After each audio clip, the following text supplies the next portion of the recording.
हम लोग एक कॉन्सेप्ट आज डिस्कस करने वाले हैं, वो है हमारा न्यूमेरिकल्स के चैप्टर जो हमारा reflection and refraction of light, प्रकाश के परावर्तन और अपवर्तन के न्यूमेरिकल पे हम लोग डिस्कस कर रहे हैं। एक क्वेश्चन ऑलरेडी बोर्ड पे मेंशन है। एक गाड़ी में पीछे का क्षेत्र देखने के लिए 2 मीटर वक्रता त्रिज्या का उत्तल दर्पण लगाए। यदि बस दर्पण से 6 मीटर की दूरी पर है तो बस के प्रतिबिंब की स्थिति, प्रकृति एवं आकार का मान ज्ञात करो। सबसे पहला हमारा प्राइमरी काम होगा, दिए गए मानों को लिखेंगे। एक गाड़ी में पीछे का क्षेत्र देखने के लिए 2 मीटर वक्रता त्रिज्या को हम रेडियस कहते हैं। आर का मान हमें कितना दिया गया है? 2 मीटर। मात्रक याद रखना मीटर है। उत्तल दर्पण लगाए, आप याद रखना उत्तल दर्पण में सारे मान प्लस में होते हैं, केवल यू का मान माइनस में होता है। तो आर का मान किसका होगा? प्लस का। जब हमें वक्रता त्रिज्या पता है तो अपने मन से हम फोकस दूरी निकाल लेंगे, क्योंकि भविष्य में जरूरत पड़ेगी। और हमने शर्त पढ़ी है कि किसी दर्पण की फोकस दूरी वक्रता त्रिज्या की आधी होती है। यानी एफ बराबर आपका सूत्र पढ़ा होगा आर बटे 2। आर का मान कितना है? 2 और बटे में कितना है? 2। 2 एकम 2, कितना आया? 1। और फोकस दूरी का मात्रक यहाँ क्या लिखेंगे? मीटर, क्योंकि ऑलरेडी वक्रता त्रिज्या वो भी मीटर में है। इतनी बात क्लियर हो गई। अब आगे सवाल पढ़ो। यदि बस दर्पण से 6 मीटर की दूरी पर है, इसमें बस किसका काम कर रही है? वस्तु का। वस्तु तक की दूरी को हम किससे प्रदर्शित करते हैं? यू से। 6 मीटर, वस्तु की दूरी हमेशा माइनस में होगी, चाहे कोई सा दर्पण हो। तो बस के प्रतिबिंब की स्थिति मतलब वी का मान बताना है। प्रकृति मतलब इसका नेचर बताना है। फिर इसके बाद में आकार, यानी कि इसका हमें रेखीय आवर्धन कह सकते हैं, या हम इसका एम का मान हमें बताना। ये हमारे पास इतनी रेस्पॉन्सिबिलिटीज हैं। आइए शुरुआत करते हैं। सबसे पहले हम लिखेंगे v के मान के लिए। एक बात बताओ, इस v का मान हम कैसे निकाल सकते हैं? जब u और f का मान पता है तो हम किसका सूत्र लगाएंगे? दर्पण के सूत्र से।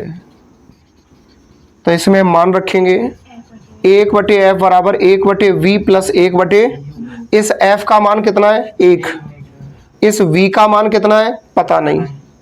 प्लस u का मान कितना है? -6। प्लस माइनस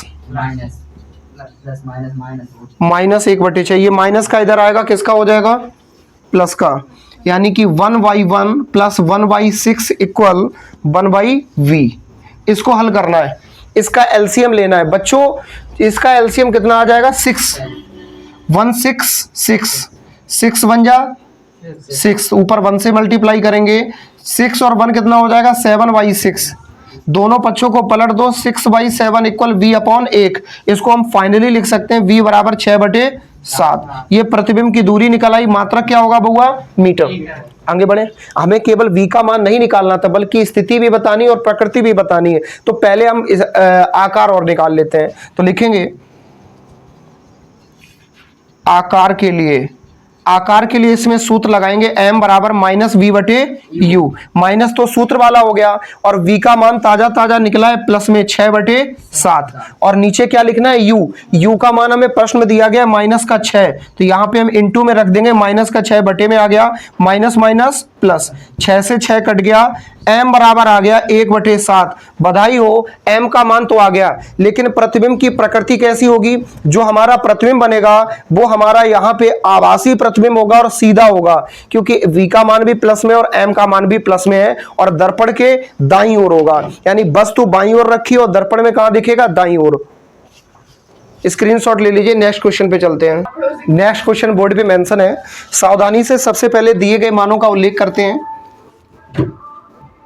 बोला गया 5 सेंटीमीटर ऊंची वस्तु की ऊंचाई हमें ओ का मान दिया गया है 5 सेंटीमीटर। आप हमेशा एक बात याद रखना, चाहे कोई सा भी दर्पण हो, हमेशा वस्तु की लंबाई प्लस में रहेगी, क्योंकि वस्तु हमेशा सीधी रखी जाएगी। अगर उल्टी होगी तो बोला जाएगा। 30 सेंटीमीटर वक्रता त्रिज्या, रेडियस का मान है 30 सेंटीमीटर। आगे लिखा है उत्तल दर्पण। तो आपको मालूम है उत्तल दर्पण में सारे मान प्लस में होते हैं, केवल यू का मान माइनस में होता है। तो हमें रेडियस का मान पता है, तो फोकस दूरी अपने आप निकल आएगी। एफ बराबर क्या लगाएंगे? r/2। 30/2 क्या निकल आया? 15 सेंटीमीटर। आगे बढ़ते हैं। 20 सेंटीमीटर की दूरी पर वस्तु रखी है, तो u का मान कितना है? -20 सेंटीमीटर। प्रतिबिंब की स्थिति बतानी है, प्रकृति यानी नेचर बताना है, आकार यानी यहाँ पे चाहे m का मान निकाल लो चाहे i का मान निकाल लो। प्रतिबिंब का आकार जब हमें o का मान दिया गया तो i का मान निकालेंगे। आओ शुरू करते हैं। सबसे पहले लिखेंगे v के मान के लिए दर्पण के सूत्र से हाँ, ये वाला क्वेश्चन देख लो, फिर नेक्स्ट का न्यू कैटेगरी के क्वेश्चन पे और डिस्कस कर लेंगे इस चैप्टर के। 1/f equal 1/v plus 1/u। f का मान कितना है 15, v का मान निकालना है, प्लस 1/u का मान कितना है माइनस का 20, प्लस माइनस माइनस। इसको हल करने के लिए -1/20 इधर आएगा, 1/15 प्लस 1/20 बराबर में क्या लिखेंगे 1/v। 20 और 15 का लासा ले लो, 3 × 5 = 15, 20 का 20 रहेगा, 4 से काटो, 5 का 5, 4 × 5 = 20 रहेगा।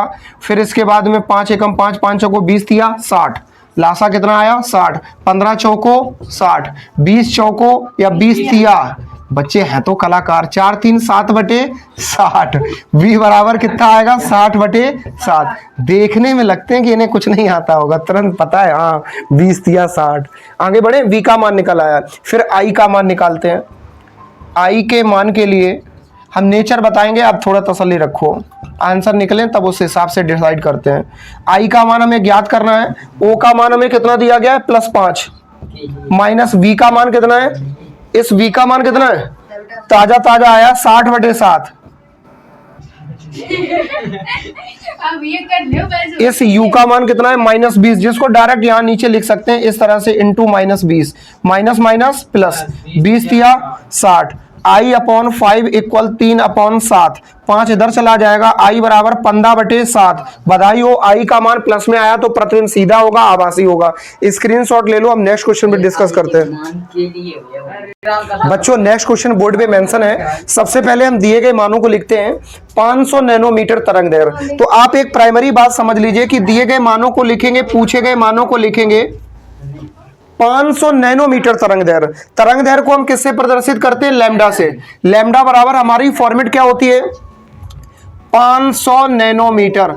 पहले तो एक बात याद कर लो कि तरंग दैर्घ्य को हम लैम्डा से प्रदर्शित करते हैं, और लैम्डा को यानी तरंग दैर्घ्य को हम इंग्लिश में वेव लेंथ बोलते हैं। वेव लेंथ की सीधी डेफिनेशन बता सकते हैं, वेव की लेंथ, एक तरंग की कुल लंबाई को तरंग दैर्घ्य कहते हैं। क्लियर, इधर देखो, तो लैम्डा का मान हमें 500 नैनोमीटर दिया गया, और लैम्डा है क्या, वेव लेंथ। लेंथ मतलब लंबाई, यानी तरंग दैर्घ्य एक लंबाई होती है, और लंबाई का ऐसा ही मात्रक क्या होता है मीटर। लंबाई को हम सेंटीमीटर में, मिलीमीटर में, किलोमीटर में, नैनोमीटर में, एंगस्ट्रॉम में, हम मील में, कोस में, कई तरह से माप सकते हैं, लेकिन यहां नैनोमीटर लिखा है, इसको हम ऐसा ही मात्रक मीटर में बदलेंगे। तो याद रखो, नैनोमीटर को मीटर में बदलने के लिए हम क्या करते हैं 10⁻⁻9 का गुणा करते हैं, याद रखना, नैनोमीटर को मीटर में बदलने के लिए। आगे क्या मान दिया गया है, प्रकाश पुंज का अपवर्तनांक। अपवर्तनांक को हम n से प्रदर्शित करते हैं, जिसका मान है 1.5। अपवर्तनांक का कोई मात्रक नहीं होता, क्योंकि ये दो समान राशियों का अनुपात होता है, और अपवर्तनांक एक संख्या होती है जो कि हमें ये बताती कि एक माध्यम से दूसरे माध्यम में जाने पर प्रकाश का वेग कितने गुना बढ़ जाता है या घट जाता है। कांच में हमें निम्न मान बताना है। पहला मान हमें बताना है चाल, चाल मतलब वेलोसिटी कह सकते हैं, वेग। आवृत्ति का मान बताना है, आवृत्ति को हम न्यू से प्रदर्शित करते हैं। आवृत्ति को प्रदर्शित करने के लिए वैसे मेरे पास 2-3 और सिंबल हैं, क्योंकि आवृत्ति को इंग्लिश में हम फ्रीक्वेंसी कहते हैं, स्मॉल f, स्मॉल n और न्यू। यहाँ पे आपने इंटर की क्लास के इस चैप्टर में f का मतलब फोकस दूरी पढ़ा है, n का मतलब अपवर्तनांक पढ़ा है, इसलिए हम आवृत्ति को किससे प्रदर्शित करते हैं, न्यू से। आप बिल्कुल सही सुन पा रहे हैं, न्यू। चलो शुरू करते हैं। सबसे पहला मान निकालना है v का, लिखेंगे कांच में चाल। चाल के लिए फॉर्मूला होता है v बराबर c/n। v का मतलब क्या हो गया, वेग। c का मतलब है निर्वात में प्रकाश की चाल, और निर्वात यानी वैक्यूम मीडियम में जो प्रकाश की चाल होती है, इसका एक्सप्लेनेशन मैक्सवेल के द्वारा एक मैथमेटिकल कैलकुलेशन के द्वारा किया गया था। c बराबर √μ0 ε0। इस फॉर्मूले की कैलकुलेशन से उन्होंने इस कांस्टेंट वैल्यू को डिफाइन किया था कि वैक्यूम मीडियम में स्पीड ऑफ लाइट होती है 3 × 10⁸, और इस n का मतलब है रिफ्रैक्टिव इंडेक्स, जिसको हम अपवर्तनांक के नाम से जानते हैं, 1.5। ये पंदा नहीं लिखा है, 1.5 यानी 1.5 दूनी 3। वेलोसिटी जो हमारी वो निकल आई, कितनी निकल आई वेलोसिटी, 2 × 10⁸ मीटर प्रति सेकंड। यानी कांच में जो प्रकाश की चाल होती है वो 2 × 10⁸ मीटर प्रति सेकंड होती है। आओ हम लोग आगे बढ़ते हैं, नेक्स्ट कॉन्सेप्ट पर डिस्कस कर लेते हैं। सेकंड नंबर पे हमें जो वैल्यू निकालनी वो है आवृत्ति। आवृत्ति के लिए बउआ अगर आप ध्यान दे पा रहे होगे, आवृत्ति को अभी हमने जैसा कहा था फ्रीक्वेंसी बोलते हैं। इसके लिए एक फॉर्मूला होता है न्यू बराबर सी अपॉन लैम्डा। मान रखो आवृत्ति का हमें मान निकालना है, सी का मान 3 गुणे 10 की घात 8 और लैम्डा का मान जर्रा जर्रा जानता है, लैम्डा का मान लिखा है 500 गुणे 10 की घात -9। हल करो इसको, 10 की घात -9 ऊपर भेजो, 10 की घात 8 तो बेचारा प्लस में है ही, 10 की घात -9 ऊपर गया, किसका हो गया प्लस का, नीचे क्या बचा है 500। न्यू बराबर 3 गुणे 9 8 कितना हो गया 17। क्या कह रहे हो बउआ 500 में 500 को लिख लो, पैसे नहीं है चुरा लो, और यहाँ 17 लिखा, 2 जीरो इसको ब्याज पे दे दो, 300 गुणे 10 की घात 15 बटे 500। जीरो से जीरो, हीरो से हीरो, न्यू बराबर आ गया 3 गुणे 10 की घात 15 बटे में क्या है 5। एक काम करो 55 में चलो, यहाँ पे 55 नहीं है, एक जीरो को ब्याज पे ले लो, 3 की जगह क्या हो जाएगा 30 गुणे 10 की घात 14 बटे 5, 5 छिक्का, आवृत्ति निकल आई 6 गुणे 10 की घात 14 और आवृत्ति का मात्रक हो जाएगा सेकेंड इनवर्स, या हम कह सकते हैं हर्ट्ज। उम्मीद करते हैं कॉन्सेप्ट क्लियर हो गई होगी, स्क्रीनशॉट ले लो, फटाक से चलते हैं नेक्स्ट क्वेश्चन पे। बच्चों नेक्स्ट क्वेश्चन बोर्ड पे लिखा हुआ, ध्यान से कंसंट्रेट करो। सबसे पहले हम एक काम करते हैं, दिए गए मान को लिखेंगे। पहले सवाल को कायदे से पढ़ो, वायु के सापेक्ष कांच, बहुत ध्यान से, एवं जल, यानी पहले कांच वायु के सापेक्ष है, फिर वायु के सापेक्ष जल का अपवर्तनांक है। आप सभी को पता है कि अपवर्तनांक को हम किससे प्रदर्शित करते हैं n से, अपवर्तनांक को हम किससे प्रदर्शित करते हैं n से। दोनों मान अपवर्तनांक के तो हमने लिख लिया nn, लेकिन ये है वायु के सापेक्ष कांच, वायु को इंग्लिश में क्या कहते हैं एयर, तो इसके लिए हम बनाएंगे एयर, और कांच को क्या कहते हैं गिलास, गिलास के लिए क्या बनाएंगे जी, तो ये ANG का मान है 3/2 और वायु के सापेक्ष जल का मान है 4/3। वायु को इंग्लिश में एयर कहते हैं और जल को क्या कहते हैं वाटर। ANW बराबर 4/3 है, तो जल के सापेक्ष कांच का अपवर्तनांक बताना है, जल के सापेक्ष, जल मतलब WNG, इसका मान बताना है। डायरेक्ट हम सूत्र लगा सकते हैं, WNG बराबर ANG बटे ANW। मान रखो ANG का मान कितना है 3/2, बहुत ध्यान से। ANW का मान कितना है 4/3, बहुत ध्यान से। 1 2 3 4, हम 2 क्लासेस की इसमें शर्त लगा सकते हैं, कक्षा 8 में पढ़ी होगी आपने एक शर्त, पहली गुणे चौथी बटे दूसरी गुणे तीसरी, अनुपात और समानुपात की, और एक दूसरी शर्त बड़े बच्चों वाली, अंश से बोलो ना, हर को छोड़ो ना। WNG बराबर हम लिख सकते हैं 3/2, और ये हमारा बटे में लिखा है तो गुणा लगा के हम क्या करेंगे, इसको पलट देंगे। 4/3 का क्या हो जाएगा 3 तिरका 9/8, दैट्स ऑल। इसका स्क्रीनशॉट ले लो, चलते हैं नेक्स्ट क्वेश्चन पे। बच्चों नेक्स्ट क्वेश्चन बोर्ड पे लिखा हुआ है, आप लोग ध्यान से कंसंट्रेट करिए। सबसे पहला हमारा प्राइमरी वर्क होगा, दिए गए मानों को लिखेंगे, लेकिन सवाल को समझिए पहले।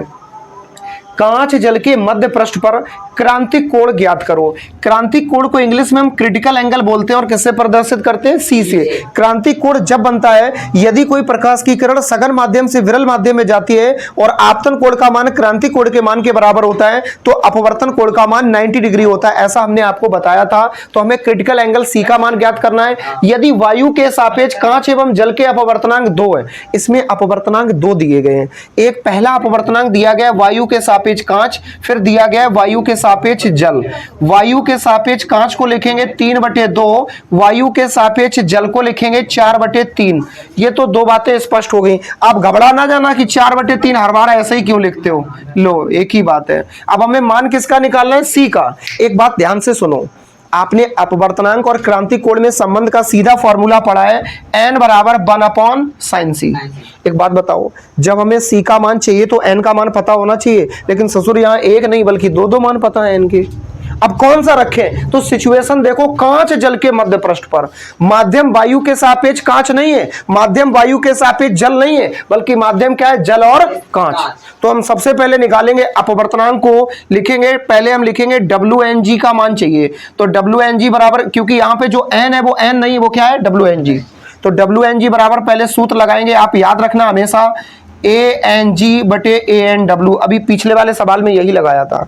तो हम WNG बराबर क्या लिखेंगे, ANG का मान 3/2, फिर ANW का मान 4/3, उल्टा हो जाएगा, नीचे वाला मान ऊपर चला जाएगा, 3/2 गुणे 3/4, WNG बराबर 9/8। इतनी बात क्लियर हो गई। यानी जल के सापेक्ष कांच का अपवर्तनांक 9/8 आ गया। अब हम लगा सकते हैं WNG बराबर 1/sin c। मान रखो WNG का मान कितना आया 9/8। बहुत सावधानी से 1/sin c, हमें मान किसका चाहिए c का। तो हम इस वाले मान को अगर इधर लेके आएंगे तो ये वाला मान कहाँ आ जाएगा नीचे। हम इसको लिख सकते हैं sin c बराबर 1/9/8। 8 कहाँ चला जाएगा, sin c बराबर आ गया 8/9। लेकिन बउआ साइन में किसी का मान 8/9 होता ही नहीं है। अगर साइन में किसी का मान 8/9 होता तो साइन से साइन कट जाता, c बराबर कोण कोण हो जाता। अब क्या करेंगे, हम इस साइन को उधर भेज देंगे तो c बराबर वो लिख सकते हैं साइन इनवर्स 8/9। उम्मीद करते हैं आपको कॉन्सेप्ट क्लियर हो गई होगी, क्रिटिकल एंगल की वैल्यू निकल आई। चैनल को सब्सक्राइब करना और वीडियो को लाइक करना ना भूलें। मिलते रहेंगे आपको यूं ही, ढेर सारा प्यार और ढेर सारा गुड बाय।